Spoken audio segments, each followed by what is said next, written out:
I was laughing watching the game last night because they made Toronto, and maybe you can explain it, Appel, but they made Toronto look, I don't want to say like a laughing stock, but they skated him off the ice.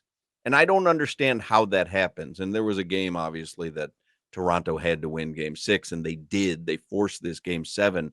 But I wonder how the Panthers, and you're a hockey guy, how the Panthers were able to make a Toronto team that was very good.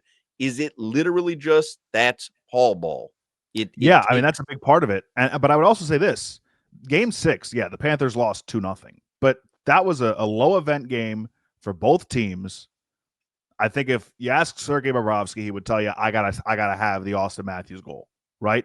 And I think that was very similar to how last night started, where whoever got the first goal, like if the Panthers had scored first in Game 6, I think you'd have seen something similar to what we saw last night, where the Leafs are such a fragile team mentally that the first thing that goes wrong for them, you see what happens. I've never been too big on like the mental aspect being like that big of a difference, but like the Leafs are a really talented team.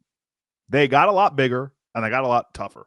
And it's a different version of them this year than the Panthers faced 2 years ago in the playoffs, and a different Leafs team that lost in the first round to Boston last year.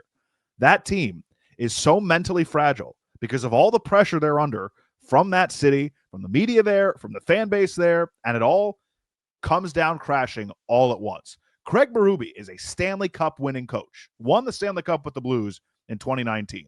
He's a really good coach. They can't overcome whatever mental blocks they have in these big games. And honestly, like, again, it reminds me a lot of Jonathan Huberdeau in the playoffs with the Panthers. Like, right now in Toronto, I don't know if it's going to get better when he signs somewhere else, but like Mitch Marner, like the sample size for him and Austin Matthews at this point in the postseason, it is what it is. They're not playoff performers. Like, that's just the crux of it. Like Mitch Marner, his style of play, it's just not good enough in the postseason. It really isn't.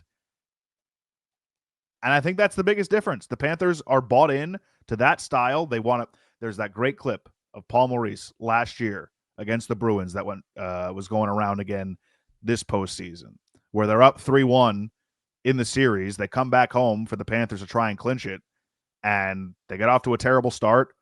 Maurice, during a commercial break or calls timeout, he says, F the plays. You get up 3-1, and you're trying to make plays. Get the puck in, grind their D down, pound their D, pause. So in Game 7, they've got nothing left. And to me, what it looked like over the course of last night's game, they had nothing left. They had that one push at the end of the first period, and they had nothing left other than that.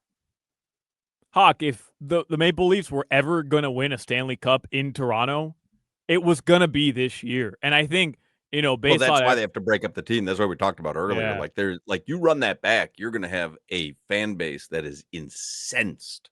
The thing is, I can't see that organization ever winning again in that city. I mean, they haven't won since 1967. I really think it's time that they consider moving that organization. I really do. I mean, there are places in Florida, hockey hub right now, epicenter of the hockey universe, that could use an organization. And I think we saw it yesterday, as Appel said. I mean, it's the organization. They're fragile mentally. They're fragile. It's never going to get done there. They've got to consider moving that team. And did you see all the empty seats? I mean, this is back-to-back home games in the second round of the playoffs. So many empty seats in the third period. Throwing jerseys? Throwing jerseys? I don't know if that's a market right now that can really support hockey. And maybe if they move to a place like, I don't know, you mentioned earlier, Jacksonville, maybe Orlando. Panama City Beach. Yeah. Right. They don't have that same type of media pressure, fan pressure. I think they have a Buc-ee's in St. Augustine, which is always nice. Maybe that's a market more suitable for Mitch Marner and Austin Matthews. You're both idiots. So Solana mentioned earlier that